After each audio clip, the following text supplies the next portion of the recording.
चिट्ठिया एक लिखी भेजे दुलाहे रामा, धरें दुलाहिन रानी के हाथ।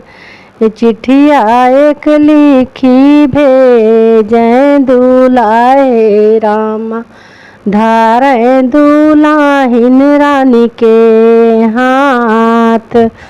इतना बतावा रानी तो अपना जनमवा, हमका तू दे तू बताए।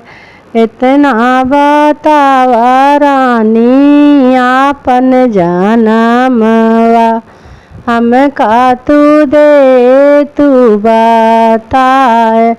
हम नाही जानित स्वामी आपन जनमवा, जानाई माई हमार। हम नाही जानित स्वामी आपन जनमवा, जानाई माई हमार। इतनी बचन जब सुनी हो मैया कावने रानी, बेटी से बतावे लागी बात। इतनी बचन जब सुनी हो माई कावने रानी, बेटी से करे लागी बात। रे बेटी जब तोरा भैला जनमवा, भैली अंधेरिया की रात।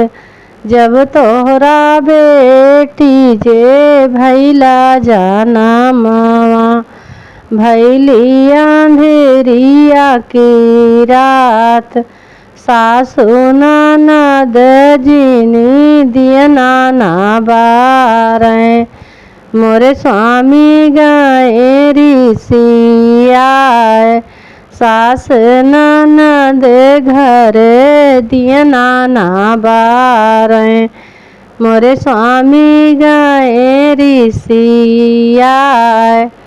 उल्टी के चिट्ठिया लिखी भेजे दुलाहिन रानी, दे धारें दुलाहे जी के हाथ। उल्टी के चिट्ठिया लिखी एक भेजे दुलाहिन रानी, धरें दुलाहे जी के हाथ। अपना बतावा स्वामी तो अपना जनमवा, हमका तू दे त्या बताए।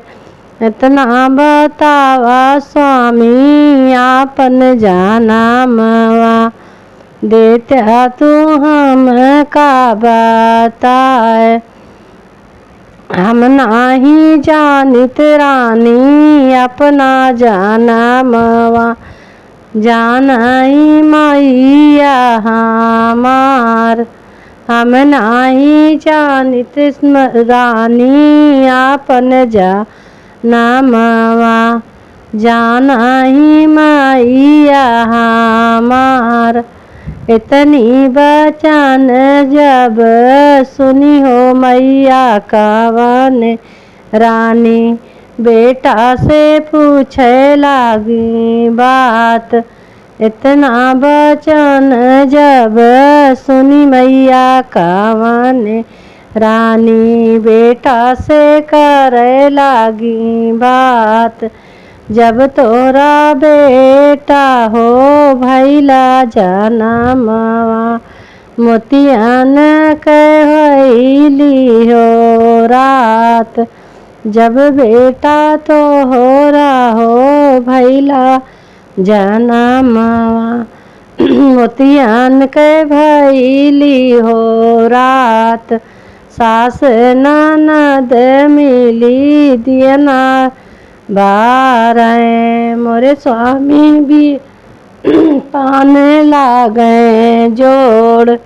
सास ननद मिली दियना तो बारें, मोरे स्वामी पानवान जोड़े जी, मोरे स्वामी पानवान जोड़े। इतनी वचन जब सुने मोरे स्वामी, पनवा में मुख से जेवावे।